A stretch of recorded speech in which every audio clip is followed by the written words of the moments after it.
Goedenavond, het Zeeuwse nieuws van deze zondag na kerst. Na de kerst zo een beetje het eten weg te werken. Ik wou eigenlijk een rustige loop doen eigenlijk. Alleen door die tegenwind kan ik dat rustig wel in de prullenbak gooien. Valt toch een beetje tegen eigenlijk. Ja, we hebben vandaag te maken met een storm uit het zuid-zuidwesten, windkracht 9. We hebben nu de zwaarste windstoot in Vlissingen gehad van 105 km per uur. Niet de hardste van Nederland, want op Texel werd een windstoot van 116 km per uur gemeten. De windstoten weerhielden mensen er niet van om even een ommetje langs de zee te maken. Wij zijn van die mensen, wij willen toch gewoon iedere dag even naar buiten. Of het nou bloedheet is of koud is. En ja, dat is wel spectaculair natuurlijk, hè? Ik wist niet dat de hond zijn oortjes helemaal plat komt te draaien.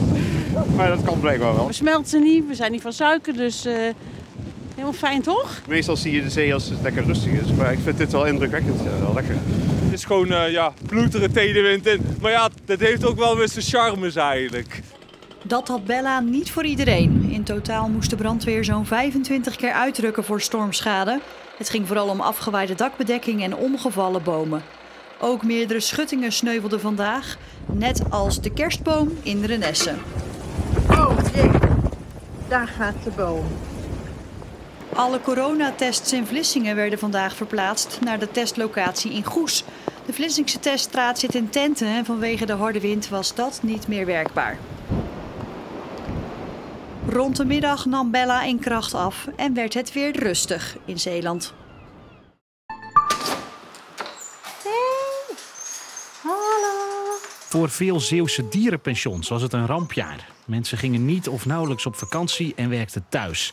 Voor de hond of kat hoefde dus geen oppasadres gezocht te worden. En dat voelden de dierenpensions in hun portemonnee. De zomervakantie viel gelukkig mee. Mensen mochten nog met vakantie gaan. En dat zagen we ook wel dan terug aan de hondjes die hier gebracht werden. Maar daarna werd het wel heel stil. En de herfstvakantie mochten we natuurlijk ook niet met vakantie. Dus daar zaten we ook absoluut niet vol. En nu natuurlijk weer niet in de kerstvakantie. Gelukkig eindigt dit jaar met een klein lichtpuntje. Ondanks het vuurwerkverbod zit dit dierenpension wel vol met de jaarwisseling. We krijgen 80 hondjes hier te logeren. Er is nog steeds wel veel vuurwerk. We horen het nu ook om ons heen, hele harde knallen. Op deze plek is het relatief rustig, omdat er een grote afstand is. En als ik nu al knallen hoor, dan weten we eigenlijk wel zeker dat met oud en nieuw er ook wel veel afgestoken gaat worden. En er is nog een lichtpuntje. De klanten bleven het dierenpension trouw. Ik heb een oproepje gedaan op Facebook en gezegd dat we erg veel moeite hebben met ons hoofd boven water te houden als er geen honden gebracht worden. Nou, daar is ontzettend lief op gereageerd en we hebben echt hele lieve klanten en we zijn ze echt enorm dankbaar. Hartverwarmend. De speaker zult u volgende week zondag wel horen tijdens de vestingcross, maar de aanmoedigingen van het publiek niet. Vanwege corona wordt de internationale veldrit niet in Huls, maar in Perkpolder gereden, zonder publiek. Het is als alternatief voor de vestingscross een zeer mooie locatie en een zeer praktische locatie om af te sluiten. Want dat is natuurlijk de basisdoelstelling geweest om naar deze locatie over te schakelen. En zo ziet dat eruit in Perkpolder, een rondje van zo'n 3 kilometer. De renners rijden meerdere keren langs de dijk, langs de Westerschelde en ook zitten de gebruikelijke brug en balk in het parcours. Als het nog een beetje regent, dan zal er hier ook nog wel wat slijk tevoorschijn toveren. Maar we hebben hier ruimte, dus het is niet draaien en keren zoals in sommige parcours. Dus we hebben hier echt wel ruimte. Dus het wordt wel een leuk dagend met lange stukken en ook technische stukken erin. Dus. De Nationale Wielerbond KNWU is erg blij dat er op dit parcours zo'n grote cross verreden kan worden. Want de wedstrijd telt mee voor de wereldbeker. Er wordt heel weinig gecrossed in Nederland op dit moment. We hebben het Europees kampioenschap gehad. Dan heb je hier, dat is gewoon geweldig dat het door mag gaan. En daarom ook de complimenten natuurlijk ook aan de gemeente en aan de overheden dat we hier wel mogen.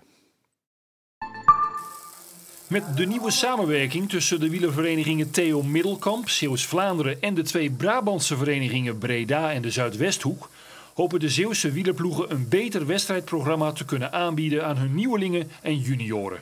We hadden toch wat teruglopen in aantal renners. Dan gaan er ook af en toe wat weg. En als je dan nog een minder programma hebt of niet genoeg kan bieden, dan gaan er nog meer weg. Ja, dat hebben we nu opgelost, denk ik. Ik denk dat er heel veel renners blij zijn met, dat ze dan bij ons kunnen rijden. Dus dat maakt is wel positief. Op dit moment krijgen de wielrenners 1 keer per week online training vanuit de werkkamer van Nathan Traas, trainer van Theo Middelkamp. Als de wedstrijden straks weer beginnen, zullen de wielerclubs rijden onder de naam Clubcombinatie Zuidwest. Zeker die renners die door willen groeien, die kansen willen hebben, dat kunnen we bieden. Die hoeven niet meer verderop, die kunnen dat in de buurt doen. De samenwerking geldt nu voor een deel van de jeugdafdeling, maar er wordt niet uitgesloten dat deze samenwerking binnen een paar jaar uitgebreid wordt. De junior en nieuwelingen zal sowieso het begin zijn. En uit de praktijk blijkt dat je dan misschien op de andere afdelingen ook tot elkaar komt. We hadden vandaag te maken met de zuidenstorm Bella, die in de ochtend voor een storm zorgde, windkracht 9 met daarbij windstoten boven de 100 km per uur. Het was daarnaast ook nat met regenachtig weer. In feite was het een derde kerstdag.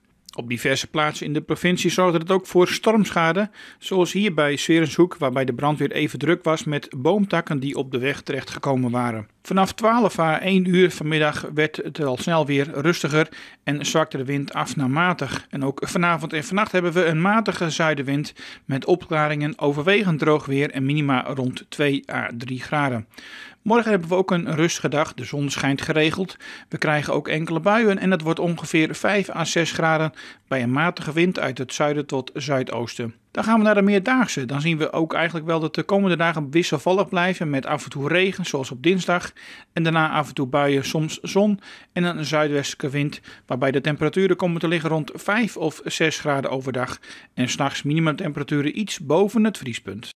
En met het weer zijn we aan het einde van deze uitzending. Het is Zeeuwse Documentaire Week, dus ga er lekker voor zitten. Vanavond 2 documentaires. Duurzame eilanden, een zoektocht naar verduurzaming van de Nederlandse eilanden en de Zeelandbrug, een kort eerbetoon aan de brug. Veel kijkplezier en een fijne avond.